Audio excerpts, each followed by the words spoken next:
महोदय, समृद्ध और सशक्त भारत निर्माण के लिए निर्धारित किए गए विजन 2047 के साथ साथ समृद्ध बिहार की परिकल्पना को साकार करने के हमारे प्रयासों को द्रुत गति प्रदान करने के उद्देश्य से आज मैं बिहार सरकार का बजट प्रस्तुत कर रहा हूं।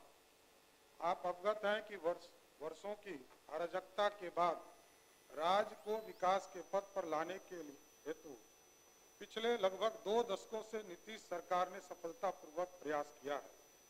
अध्यक्ष महोदय, आज बिहार के विकास के लिए हमारे प्रयासों को राज्य की जनता ने जन समर्थन देकर सराहा है। इसके लिए हम उनका अभिनंदन करते हैं। साथ ही हमें एहसास है कि हमारी सरकार द्वारा वर्षों से अथक प्रयास से तैयार किए गए राज्य के विकास के लिए जरूरी मजबूत ढांचा के आधार पर नए बिहार के निर्माण के लिए और अधिक प्रयास करने की जरूरत है। इसके लिए हमारे साथ आदरणीय प्रधानमंत्री श्री नरेंद्र मोदी जी का मार्गदर्शन और आदरणीय मुख्यमंत्री श्री नीतीश कुमार जी के कुशल नेतृत्व की शक्ति और दृष्टि है, जो हमारे लिए विकसित बिहार की कल्पना को साकार करने के लिए प्रेरणा का कार्य करती है। महोदय, राज्य के विकास के लिए हमारे लक्ष्यों की प्राप्ति के लिए आदरणीय प्रधानमंत्री नरेंद्र मोदी जी द्वारा दिए गए मंत्र सबका साथ, सबका विकास, सबका विश्वास और सबका प्रयास महत्वपूर्ण है। साथ ही आदरणीय मुख्यमंत्री श्री नीतीश कुमार जी का संकल्प न्याय के साथ विकास हमारे लिए प्रेरणादायक शक्ति कार्य करती है। एक ओर जहां आदरणीय प्रधानमंत्री नरेंद्र मोदी के नेतृत्व में केंद्र की वर्तमान सरकार राज्य के विकास के लिए राज्य सरकार के साथ सहयोग कर रही है, वहीं आदरणीय मुख्यमंत्री जी नीतीश कुमार जी के नेतृत्व में राज्य की सरकार ने अपने राजकोषीय संसाधन से अतिरिक्त केंद्र की सरकार से मिलकर रहे सहयोग का भी राज्य के विकास के लिए एक सुव्यवस्थित तरीके से उपयोग किया है। महोदय, इस वर्ष प्रस्तुत केंद्र सरकार के बजट में बिहार को प्राथमिकता देने के लिए हम आदरणीय प्रधानमंत्री जी का विशेष आभार करते हैं। पिछले वर्ष के केंद्रीय बजट में भी देश के विकास के लिए सर्वोदय की जो अवधारणा प्रस्तुत की गई, उसमें बिहार के विकास के लिए कई प्रावधान किए गए। केंद्र और राज्य की डबल इंजन की सरकार के समेकित सहयोग से बिहार समग्र विकास और तेज गति से आगे बढ़ेगा, ऐसा हमारा पूर्ण विश्वास है। महोदय, आदरणीय नीतीश कुमार जी के नेतृत्व में हमारी सरकार ने आने से पहले 2004-5 में जहां बजट 23,885 करोड़ रुपया था, वो इस साल 2025 में बढ़कर 3,17,000 करोड़ का हो चुका है। महोदय, न केवल बिहार के बजट के आकार में वृद्धि हुई, बल्कि नीतीश सरकार ने राज्य में वित्तीय अनुशासन को भी स्थापित किया है। राज्य सरकार ने अपने वित्तीय प्रबंधन को तय मानकों के भीतर रखा है। राज्य सरकार बढ़े हुए बजट का उपयोग राज्य के समन्वित विकास को आगे बढ़ाने में किया है, जिससे विभिन्न संकेतों और में समय के साथ हुए सुधार में देखा जा सकता है। खासकर आधारभूत संरचना, शिक्षा, स्वास्थ्य के क्षेत्र में अभूतपूर्व कार्य इस दौर में हुए हैं। राज्य की जनता ने जो विश्वास हम पर जताया है, उस विश्वास के माध्यम से हम राज्य को विश्वास के विभिन्न आयामों के नए स्तर पर ले जाने के लिए संकल्पित है।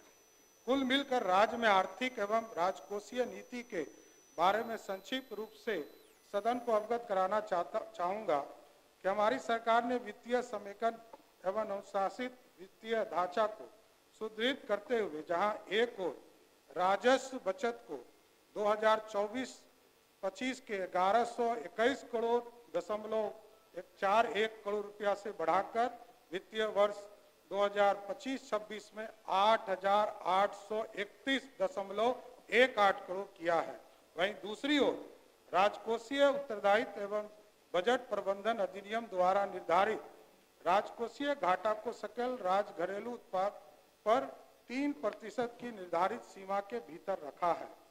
इस बजट में अनेकों संस्थागत नीतियों को सहज और सुगम बनाया गया है। साथ ही निजी निवेश को प्रोत्साहित किया गया है।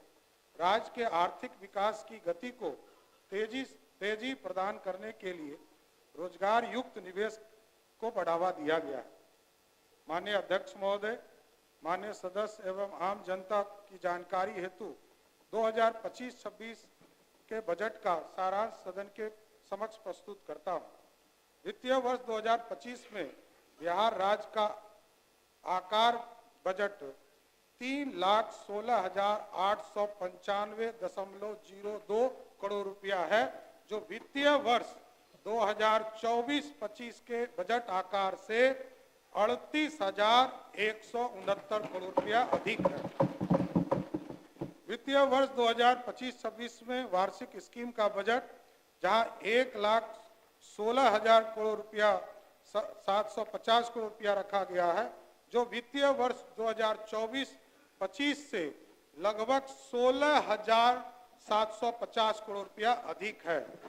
वित्तीय वर्ष 2025-26 में स्थापना एवं प्रतिव्यय व्यय का बजट अनुमान 2,01,35 करोड़ रुपया है, जो वित्तीय वर्ष 2024 के बजट अनुमान से लगभग 21,429 करोड़ रुपया अधिक है। वित्तीय वर्ष 2025-26 में कुल व्यय की स्कीम द्वारा व्यय 36.84% है एवं स्थापना एवं प्रतिव्यय व्यय 63.16% है। वित्तीय वर्ष 2025-26 में कुल पूंजीगत व्यय 64,894.76 करोड़ रुपया अनुमानित किया गया है, जो कुल व्यय का 20.48% जिसमें है। पूंजीगत परिव्यय वर्ष 2025-26 में 40,531 करोड़ रुपया का पूंजीगत परिव्यय अनुमानित किया गया है, जिसमें सामान्य सेवा में 5,899 करोड़, सामाजिक सेवाओं में 9,369 करोड़ रुपया एवं आर्थिक सेवा में 25,262 करोड़ रुपया राशि प्रस्तावित है। ऋण अदायगी 2025-26 में 22,819 करोड़ रुपया की राशि ऋण के रूप में वापस की जानी है, जिसमें से 1,694 करोड़ की राशि केंद्र के ऋण की है और 21,124 करोड़ रुपये की राशि पूर्व में लिए गए आंतरिक ऋणों के से संबंधित है। ऋण एवं पेशगियों वर्ष 2025-26 में राज्य द्वारा 1,543 करोड़ रुपये का ऋण दिया जाना प्रस्तावित है, जिसमें से मुख्यतः Bihar student credit card scheme हेतु 1,000 करोड़ रुपया, ग्राम एवं लघु उद्योगी के लिए 395 करोड़ रुपया, बिजली परियोजना के कंपनियों के लिए 78 करोड़ रुपया, परिवहन सेवा हेतु 30 करोड़ रुपया, सरकारी कर्मचारी के लिए 39 करोड़ रुपया दिया जाना है। पूर्व से दी गए ऋणों की वापसी से राज्य सरकार को 525 करोड़ रुपया राशि की प्राप्त होना अनुमानित है। इस प्रकार कुल शुद्ध ऋण 1,017 करोड़ रुपया दिया जाना प्रस्तावित है। वित्तीय वर्ष 2025-26 में कुल राजस्व व्यय 2,52,000 करोड़ रुपया अनुमानित किया गया है, जो कुल व्यय का 79.52% एवं वित्तीय वर्ष 2024-25 के बजट के अनुमान से 26,323 करोड़ रुपया अधिक है। वर्ष 2025-26 में वेतन, पेंशन, ब्याज भुगतान एवं ऋण वापसी पर 1,60,696 करोड़ रुपया का व्यय अनुमानित है, जिसमें वेतन, सहायक अनुदान, वेतन एवं संविदागत वेतन सहित हेतु 81,473 करोड़ रुपया, पेंशन हेतु 33,389 करोड़ रुपया, ब्याज भुगतान हेतु 23,013 करोड़ रुपया, ऋण वापसी पर 22,819 करोड़ रुपया अनुमानित है। वित्तीय वर्ष 2025-26 के कुल राजस्व प्राप्ति 2,60,000 करोड़ रुपया अनुमानित है, जो पिछले वित्तीय वर्ष के 2024-25 के अनुमान के से 34,033 करोड़ रुपया अधिक है। वित्तीय वर्ष 2025-26 में अपने स्रोतों से राजस्व के रूप में 59,000 करोड़ रुपया प्राप्त होने का अनुमान है, जिसमें से 46,500 करोड़ रुपया वाणिज्य कर द्वारा, 8250 करोड़ रुपया स्टाम्प एवं निबंधन शुल्क द्वारा, 4,070 करोड़ रुपया परिवहन कर एवं 700 करोड़ रुपया भू राजस्व प्राप्त होगा। वित्तीय वर्ष 2025-26 में राज्य के अपने स्रोतों से गैर कर राजस्व के रूप में 8220 करोड़ रुपया प्राप्त होने का अनुमान है, जो वित्तीय वर्ष 2024-25 के अनुमान से के तुलना 7325 करोड़ रुपया की तुलना में 894 करोड़ रुपया अधिक है, जिसमें से खनन विभाग से 3850 करोड़ रुपया, ब्याज प्राप्तियों से 2474 करोड़ रुपया शामिल है। ऋण उगाही वित्तीय वर्ष 2025-26 में 55,737 करोड़ रुपया का ऋण लिया जाना प्रस्तावित है। राज्य के आंतरिक ऋण में भारतीय रिजर्व बैंक के माध्यम से बाजार ऋण 51,758 करोड़ रुपया, नबार्ड से 2500 करोड़ रुपया, राष्ट्रीय आवास बैंक से 200 करोड़ रुपया, भारतीय लघु उद्योग बैंक विकास बैंक से 200 करोड़ रुपया, वाई एजेंसी एवं एशियन डेवलपमेंट बैंक, विश्व बैंक इत्यादि से 1,079 करोड़ रुपया, कुल 55,737 करोड़ रुपया का सकल ऋण लिया जाना प्रस्तावित है। 15वें वित्त आयोग की अनुशंसा के आलोक में वित्तीय वर्ष 2025-26 हेतु निर्धारित 9204 करोड़ रुपया के अंतर्गत राज्य आपदा SDRF मद में 1721 करोड़ रुपया, पंचायती राज स्थायी निकाय के लिए 4,000 करोड़ रुपया, 4,012 करोड़ रुपया एवं नगर निकाय के लिए 2160 करोड़ रुपया तथा स्वास्थ्य प्रक्षेत्रों के लिए 1311 करोड़ रुपया प्रस्तावित है। षष्ठम राज्य वित्त आयोग की अनुशंसा के आलोक में 2025-26 में स्थानीय निकायों को 7,818 करोड़ रुपया का अनुदान प्रस्तावित है, जिसमें 4667 करोड़ रुपया रेगुलेशन के रूप में तथा 3151 करोड़ रुपया अनुदान के रूप में प्रस्तावित है।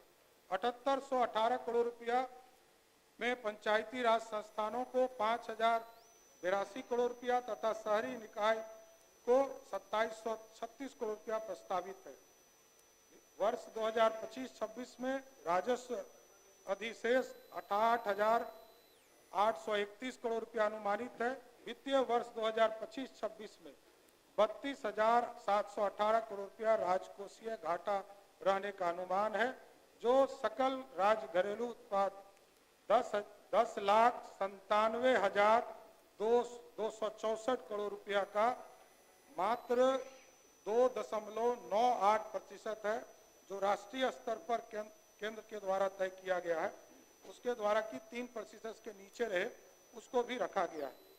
केंद्र सरकार से प्राप्तियां केंद्र करों में राज्य की हिस्सेदारी के 2024-25 में 1,13,011 करोड़ रुपया अनुमानित थी, जो 2025-26 में अनुमान है कि 1,13,000 करोड़ की जगह पर इस वित्तीय वर्ष में 1,38,515 भारत सरकार के द्वारा देने का कर केंद्रीय करों में हिस्सेदारी देने का निर्णय लिया। वित्तीय वर्ष 2025-26 में राज्य को केंद्र सरकार से सहायता अनुदान के रूप में 54,575 करोड़ रुपया प्राप्त होने का अनुमान है, जो वित्तीय वर्ष 2024-25 के बजट के अनुमान 52,160 करोड़ से 2,414 करोड़ रुपया अधिक है, जो वित्तीय वर्ष 2025-26 में अनुमानित 54,575 करोड़ रुपया राशि निम्नलिखित है। केंद्र प्रायोजित स्कीम में लगभग 45,000 करोड़ रुपया आना है। वित्तीय 15वीं वित्त आयोग, जिसमें 9,204 करोड़ रुपया, राज्य आपदा कोष में 1,721 करोड़ रुपया, ग्रामीण स्थानीय निकायों को अनुदान के लिए 4,012 करोड़ रुपया, शहरी स्थानीय निकाय को अनुदान के लिए 2,160 करोड़ रुपया, स्वास्थ्य प्रक्षेत्र को अनुदान के लिए 1311 करोड़ रुपया, केंद्रीय क्षेत्र स्कीम में 9 करोड़ रुपया। ऋण प्रबंधन बेहतर वित्तीय प्रबंधन के कारण 2024-25 के अंत में कुल बकाया ऋण 3,32,740 करोड़ रुपया है, जो राज्य के सकल घरेलू उत्पाद का 38.94% है। यह 15वें वित्त आयोग की अनुशंसा अधिकतम 40.4% के अधीन है। अनुसूचित जातियों एवं अनुसूचित जनजातियों के लिए कंकांजित राशि। अनुसूचित जनजाति एवं अनुसूचित जनजाति के पर व्यय होने वाली राशि की अलग से लघु शीर्ष में प्रदर्शित किया जाता है, ताकि उक्त राशि का व्यय अनुसूचित जनजाति एवं जनजाति के समुदाय के सीधे लाभ के लिए किया जा सके और राशि का व्यय अन्यत्र नहीं किया जा सके। वित्तीय वर्ष 2025-26 में अनुसूचित जातियों के लिए 19,648 करोड़ रुपया अनुमानित किया गया है। अनुसूचित जनजाति के लिए 1,735 करोड़ रुपया प्रावधान किया गया। सर्वाधिक खर्च राज्य सरकार द्वारा 2025-26 में शिक्षा विभाग पर 60,964 करोड़ रुपया का व्यय करने की सरकार की योजना है। स्वास्थ्य विभाग पर 20,335 करोड़ रुपया। उसी तरह राज्य के शहरी और ग्रामीण सड़कों पर ग्रामीण कार्य एवं पथ निर्माण को 17,908 करोड़ रुपया देने का निर्णय लिया गया। गृह विभाग को लगभग 17,831 करोड़ रुपया। उसी तरह ग्रामीण विकास पर 16,093 करोड़ रुपया का व्यय अनुमानित किया गया है। ऊर्जा विभाग के क्षेत्र के लिए 13,484 करोड़ रुपया और समाज कल्याण विभाग, अनुसूचित जाति, अनुसूचित जनजाति, अल्पसंख्यक विभाग, पिछड़ा एवं अति पिछड़ा विभाग के लिए समेकित बजट में 13,368 करोड़ रुपया रखा गया। महोदय, मैं अब वित्तीय वर्ष 2025-26 के लिए प्रमुख घोषणाओं की जानकारी सदन के समक्ष प्रस्तुत करता हूं। राज्य के 21 कृषि उत्पादन बाजार समिति के आधुनिकीकरण एवं समुचित विकास के लिए 1289 करोड़ की लागत से योजना का कार्यान्वयन किया जा रहा है। ये अन्य सभी बाजार समिति को कार्यशील किया जाएगा। ये सरकार ने घोषणा किया है कि 21 के बाद जो 17 और जो बाजार समिति उत्पादन समिति बाजार समिति है उसको भी इसमें जोड़ने का काम किया जाए। राज्य सरकार द्वारा नेशनल कोऑपरेटिव, NCCF, नेफेड इत्यादि के समन्वय कर बिहार में MSP पर अरहर, मूंग और उड़द दाल को भी खरीदने का काम जिस तरह धान अधिप्राप्ति करते हैं उसी तरह करने का काम सरकार करेगी। राज्य के सभी अनुमंडल एवं सभी प्रखंडों में कोल्ड स्टोरेज की स्थापना चरणबद्ध रूप से करने की घोषणा सरकार करती है। प्राथमिक सब्जी उत्पादन सहकारी समिति PVCS के उत्पादन को उचित मूल्य एवं विपणन की सुविधा उपलब्ध कराने हेतु बिहार राज्य सब्जी प्रसंस्करण एवं विपणन फेडरेशन वेजफेड द्वारा सुधा के तर्ज पर संयुक्त रूप से सभी प्रखंडों में प्रखंड स्तर पर तरकारी सुविधा आउटलेट खोलने की घोषणा सरकार करती है। वर्तमान में राज्य सरकार सब्जी प्रसंस्करण एवं विपणन फेडरेशन के तहत कुल 3 संघों के अधीन अब तक 302 प्रखंड स्तरीय प्राथमिक सब्जी उत्पादन सहकारी समिति का गठन किया जा चुका है। आगामी वित्तीय वर्ष में राज्य के शेष सभी प्रखंडों में प्राथमिक सब्जी उत्पादन समिति PVCS का गठन किया जाएगा। राज्य के प्रत्येक पंचायत में गरीब कन्याओं के विवाह हेतु राज्य सरकार के द्वारा चरणबद्ध तौर पर कन्या विवाह मंडप का निर्माण किया जाएगा। पटना में महिला हाट की स्थापना की जाएगी। अन्य सभी बड़े शहरों में स्थापित महिला स्थल व्यापार स्थल वेंडिंग जोन में महिलाओं के लिए स्थान को पूरी तरह कनाकित करने का काम राज्य सरकार करेगी। प्रयोग के तौर पर पटना में चलंत व्यायामशाला जिम ऑन व्हील की शुरुआत की जाएगी। इसमें प्रशिक्षक भी सिर्फ महिला ही होंगी, जो महिला को जिम ऑन व्हील के माध्यम से स्वस्थ रखने का काम करेगी। राज्य के सभी शहरों में महिलाओं के लिए पिंक टॉयलेट की स्थापना की जाएगी। प्रथम चरण में 1 माह के अंदर 20 पिंक टॉयलेट स्थापित किया जाएगा। राज्य के सभी जिलों में बस स्टैंड को चरणबद्ध तरीके से आधुनिक रूप से विकसित किया जाएगा। बिहार औद्योगिक निवेश प्रोत्साहन नीति 2025 तैयार किया जा रहा है, जो राज्य के औद्योगिक विकास को गति देने, निवेश आकर्षित करने के उद्देश्य से एक गतिशील तंत्र के रूप में कार्य करेगी। यह नीति वर्तमान में निवेश की जरूरत को यथासंभव सहयोग करते हुए निवेश के लिए राज्य को एक आकर्षित केंद्र के रूप में विकसित करने में सहयोग करेगी। इसका लाभ राज्य में आर्थिक विकास के लिए विकास के साथ साथ रोजगार सृजन के रूप में होगा।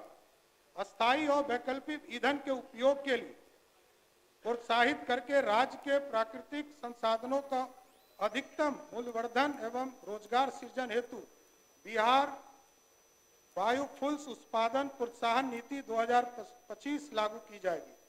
पर्यावरण चुनौती एवं नवीकरण ऊर्जा विकल्प की बाजार में मांग के कारण निजी कंपनी तेजी एवं तेल विपणन कंपनियों द्वारा राज्य में कंप्रेस्ड बायोगैस इकाई की स्थापना की जाएगी। यह हमारी ऊर्जा जरूरतों एवं स्थानीय स्तर पर पर्यावरण को बिना प्रभावित किए हुए स्वच्छ स्रोतों से पूर्ण करने में सहयोग करेगी। किसानों की आय में वृद्धि एवं पर्यावरण अस्थिरता के साथ औद्योगिक विकास एवं संतुलित क्षेत्रीय विकास को बढ़ावा देने तथा रोजगार में नए अवसर विकसित करने के उद्देश्य से बिहार खाद्य प्रसंस्करण नीति 2025 लाई जाएगी। महोदय, बिहार में खाद्य प्रसारण से जुड़े उद्योग के लिए बृहद संभावना है, जिसको बढ़ावा देने के लिए यह नीति मील का पत्थर साबित होगा। बिहार को एक प्रमुख फार्मास्यूटिकल एवं और चिकित्सा उपकरण विनिर्माण केंद्र के रूप में बढ़ावा देने, फार्मास्यूटिकल क्षेत्र के द्वारा पर्यावरण अनुकूल विनियम प्रथाओं को बढ़ावा देने, अनुसंधान एवं विकसित परिस्थिति तंत्र के समग्र विकास के शैक्षणिक एवं औद्योगिक विकास के अवसर पर प्रोत्साहित करके फार्मास्यूटिकल क्षेत्र के लिए एक नवाचार और अनुसंधान एवं विकास केंद्र बनाने तथा राज्य में रोजगार सुविधा को बढ़ावा देने के लिए उद्देश्य से बिहार फार्मास्यूटिकल प्रमोशन पॉलिसी 2025 लागू की जाएगी। बिहार में प्लास्टिक निर्माण क्षेत्र आर्थिक विकास में महत्वपूर्ण योगदान दे रहा है। इस क्षेत्र में राज्य में प्लास्टिक विनिर्माण के लिए बिहार प्लास्टिक विनिर्माण प्रोत्साहन नीति 2000 लागू की जाएगी। उद्यमिता विकास संस्थान का जीर्णोद्धार करके सेंटर ऑफ एक्सीलेंस के रूप में विकसित किया जाएगा। राज्य के प्रमुख शहरों में कामकाजी महिलाओं के लिए को स्वस्थ एवं सुरक्षित वातावरण उपलब्ध कराने के दृष्टिकोण से कामकाजी महिलाओं के लिए छात्रावास की स्थापना एवं संचालन हेतु पृथक नियमावली कार्य योजना तैयार किया जाएगा। गुड़ के विकास के लिए एक सेंटर ऑफ एक्सीलेंस की स्थापना पूसा में समस्तीपुर में की जाएगी। देश के चिन्हित स्थान हैदराबाद, बेंगलोर, मुंबई, दिल्ली, एनसीआर, कोलकाता, गुवाहाटी, सूरत, लुधियाना, कोयम्बटूर एवं चेन्नई में प्रवासी परामर्श निबंधन केंद्र माइग्रेशन काउंसलिंग कम रजिस्ट्रेशन सेंटर स्थापित किया जाएगा, जिससे राज्य के प्रवासी श्रमिकों को लाभ मिल जाएगा। वर्तमान में 534 प्रखंडों में से 358 प्रखंडों में अंगीभूत राजकीय डिग्री महाविद्यालय नहीं है। इस प्रखंडों में चरणबद्ध तरीके से एक एक डिग्री कॉलेज सरकारी या निजी सुनिश्चित की जाएगी। निजी क्षेत्र के सहयोग से राज्य में नए निजी मेडिकल कॉलेज संचालित किए जाएंगे। निजी जन भागीदारी पीपीपी मोड के आधार पर नए सरकारी मेडिकल कॉलेज खोले जाएंगे। राज्य के बड़े अनुमंडलों में अस्पताल के अतिरिक्त एक अन्य रेफरल अस्पताल का निर्माण किया जाएगा। राज्य सरकार द्वारा लोक स्वास्थ्य प्रबंधन संवर्ग का सृजन किया जाएगा, जिससे कि स्वास्थ्य सेवा को और मजबूती किया जा सके। संपूर्ण राज्य में शहरी क्षेत्र के लिए, विशेष रूप से वंचित वर्ग के लिए, स्लम क्षेत्रों के इत्यादि के लिए नगर चिकित्सा सुविधा केंद्र की स्थापना की जाएगी, जिसमें प्रथम चरण में राज्य के सभी 9 प्रमंडलों के जिला मुख्यालयों में 108 चिकित्सा केंद्र की स्थापना की जाएगी। कैंसर जैसी गंभीर बीमारी की रोकथाम एवं इलाज हेतु बिहार कैंसर केयर सोसाइटी की स्थापना की जाएगी। और सबसे अधिक बिहार में बेगूसराय जिले में कैंसर के मरीज पाए जाते हैं, तो बेगूसराय जिले में एक कैंसर अस्पताल की स्थापना किया जाएगा।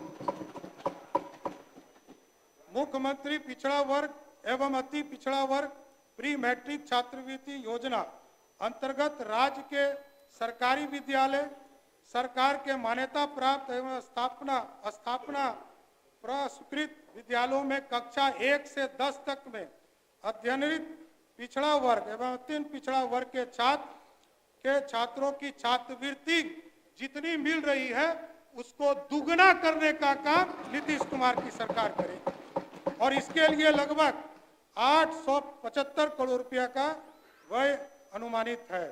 अनुसूचित जाति एवं अनुसूचित जनजाति के श्रेणी के छात्रों को दिए जाने वाले प्री मैट्रिक छात्रवृत्ति योजना के तहत छात्रवृत्ति दर को दुगना किया जाएगा, जिस पर राज्य सरकार द्वारा लगभग 260 करोड़ रुपया का वार्षिक अनुमानित व्यय माना जाता है।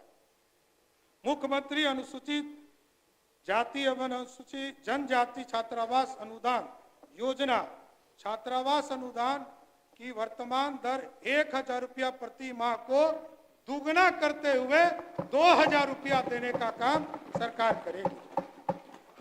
अनुसूचित जाति एवं अनुसूचित जनजाति की आबादी वाले वैसे प्रखंड 40 प्रखंड जिसमें 50,000 या उससे अधिक आबादी है, पूर्व से आवासीय विद्यालय संचालित नहीं है, उसमें 720 वाले विद्यालय की स्थापना की स्वीकृति हम लोग करने का काम करेंगे। बिहार के सभी प्रमंडलों में राष्ट्रीय मानक के अनुरूप खेल अवसंरचना का निर्माण कार्य प्रारंभ किया जा चुका है। माननीय मुख्यमंत्री जी के निर्देश पर पटना प्रमंडल के पुनपुन प्रखंड में 100 एकड़ की भूमि चिन्हित कर भूमि अधिग्रहण की प्रक्रिया पूर्ण कर खेल अवसंरचना का निर्माण प्रारंभ की योजना है।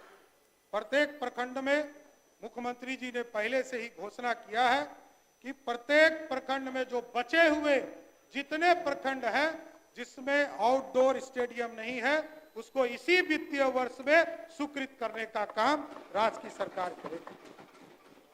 इससे डाटा सेंटर 2.0 की कंप्यूटिंग एंड स्टोरिंग क्षमता को बढ़ाते हुए फेज 2 की योजना बनाई गई, जिसके तहत आगे आने वाले वर्षों में 50 से 500 से अधिक वेबसाइट पोर्टल एप्लीकेशन होस्ट किए जा सकेंगे। किसी भी प्रकार के साइबर अटैक प्राकृतिक आपदा की स्थिति में राज्य सरकार की महत्वपूर्ण गतिविधियां अवरुद्ध नहीं हो, इसके लिए डाटा सेंटर हेतु रिकवरी सेवाएं होना आवश्यक है। इसके लिए disaster recovery D R and business community for Bihar state data centre परियोजना का क्रियान्वयन किया जाएगा। राज्य के प्रमुख शहरों में महिलाओं के लिए नीतीश कुमार जी की सरकार ने लगातार महिलाओं के लिए कई काम किए। महिलाओं के लिए प्रमुख शहरों में पिंक बस का प्रचलन किया जाएगा, जिसमें सवारी भी महिला होगी, चालक भी महिला होगी और कंडक्टर भी महिला ही होगी।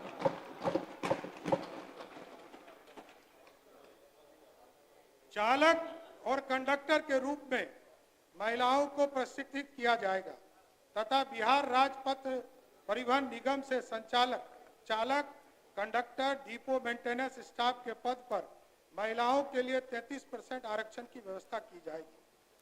महिला स्वरोजगार को बढ़ावा देने हेतु महिला चालकों को ई रिक्शा एवं 2 पहिया वाहन की व्यावसायिक प्रचलन हेतु क्रय करने का नगद अनुदान प्रदान किया जाएगा। राज्य के सभी प्रमुख शहरों में महिला वाहन परिचालन प्रशिक्षण केंद्र की स्थापना की जाएगी, जिसमें प्रशिक्षक भी महिला ही होंगे। राज्य के नहर के किनारे खाली जगह एवं बांधों पर सोलर प्लांट स्थापित किए जाएंगे। मैं गर्व के साथ बिहार ग्रीन डेवलपमेंट फंड की घोषणा करता हूं। इसमें प्रारंभिक सीड फंडिंग के रूप में राज्य सरकार द्वारा 25 करोड़ रुपया का निवेश किया जाएगा। यह फंड सीड फंडिंग की तुलना में कई गुना निवेश को आकर्षित करने का काम करेगा। राज्य में वायु गुणवत्ता के सुधार हेतु वायु प्रदूषण नियंत्रण हेतु 116 करोड़ रुपया की लागत से Bihar clean air transformation smoke tower की स्थापना की जाएगी, जिससे कि वातावरण पूरी तरह सुरक्षित होने का काम करेगा। पर्व त्योहार विशेषकर महिलाओं द्वारा संचालित छठ पर्व पूजा के अवसर पर धार्मिक पर्यटन योजना की शुरुआत की जाएगी। इसमें होम स्टे को प्रोत्साहित करने के लिए राज्य सरकार द्वारा हर संभव मदद प्रदान किया जाएगा। प्राथमिकता के आधार पर महिलाओं को पर्यटक गाइड के रूप में प्रशिक्षित कर रोजगार का अवसर उपलब्ध कराया जाएगा। अध्यक्ष महोदय, देश के यशस्वी प्रधानमंत्री जी और आदरणीय मुख्यमंत्री के नेतृत्व में हवाई अड्डे का भी निर्माण का काम तेजी से चल रहा है। अभी कुछ ही दिन पहले यह तय हुआ है कि पूर्णिया हवाई अड्डे का निर्माण शीघ्र चालू करने का काम किया जाएगा और अगले 3 महीने में वहां से हवाई जहाज उड़ेगा, यह जरूर सुनिश्चित करने का काम करेगा। और इसके साथ साथ आदरणीय मुख्यमंत्री जी के आग्रह पर देश की सरकार ने तय किया है, बिहार की सरकार ने राजगीर में सुल्तानगंज के भागलपुर जिले में सुल्तानगंज में और रक्सौल में ग्रीन फील्ड एयरपोर्ट बनाने का निर्णय लिया है साथियों। इसके साथ साथ इसी तरह छोटे हवाई जहाज के लिए वाल्मीकि नगर, भागलपुर, वीरपुर, मधुबनी, मुंगेर, सहरसा और मुजफ्फरपुर में हवाई का सेवा शुरू करने का काम भारत की सरकार, राज्य सरकार करेगी मिलकर। देश के कुछ अन्य मेट्रो शहर दिल्ली और मुंबई के अलावा बिहार में इंटीग्रेटेड सेंटर ऑफ बिहार की स्थापना की जाएगी, जिसके बहुत में उपयोग होंगे। बिहार की पारंपरिक शिल्प, हस्तकला इत्यादि एवं का प्रचार होगा। बिहार की लोक कला एवं संस्कृति के प्रसार के लिए संस्कृति एवं पर्वों एवं त्योहार का आयोजन किया जाएगा। बिहारी खाद्य व्यंजन का प्रचार प्रसार होगा। बिहार में निवेश हेतु इन्वेस्टमेंट प्रमोशन सेल का कार्यालय होगा। बिहार फाउंडेशन का कार्यालय होगा। बिहार के लोगों के लिए बिहार भवन, बिहार सदन के तर्ज पर आवासन की सुविधा उपलब्ध कराने हेतु कार्यों के लिए एक समेकित केंद्र स्थापित किया जाएगा। जिस तरह आदरणीय मुख्यमंत्री के नेतृत्व में आज देश में सबसे ज्यादा यदि महिला पुलिस भर्ती हुई है तो वो सबसे ज्यादा बिहार में हुआ है। उसके आवासन की भी चिंता माननीय मुख्यमंत्री जी ने किया है। महिला सिपाहियों को, उसी के लिए आ रहा हूं, महिला सिपाहियों को पदस्थापन थाने के आसपास आवासन सुनिश्चित करने के लिए राज्य सरकार द्वारा किराए पर आवास लेकर आवासन की सुविधा उपलब्ध कराने का काम करेगी।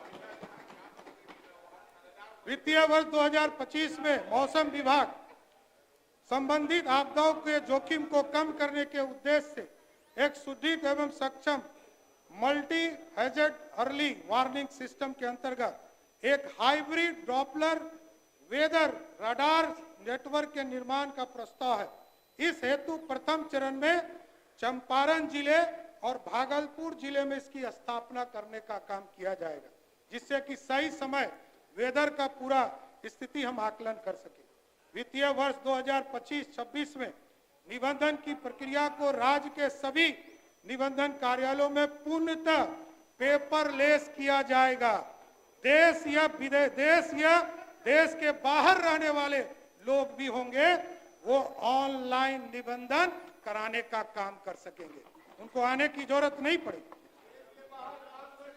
इसी तरह एक महत्वपूर्ण जानकारी,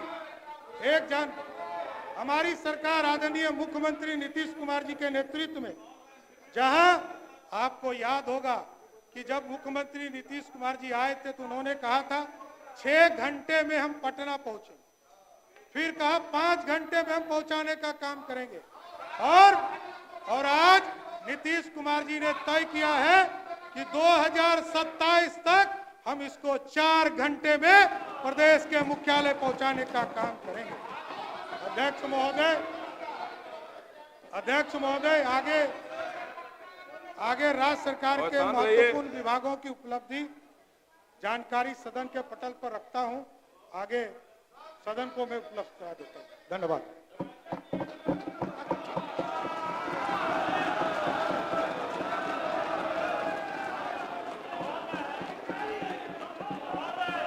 माननीय सदस्यगण बैठ जाइए ना, अभी महोदय कहा के लिए आए, बैठ जाइए महोदय,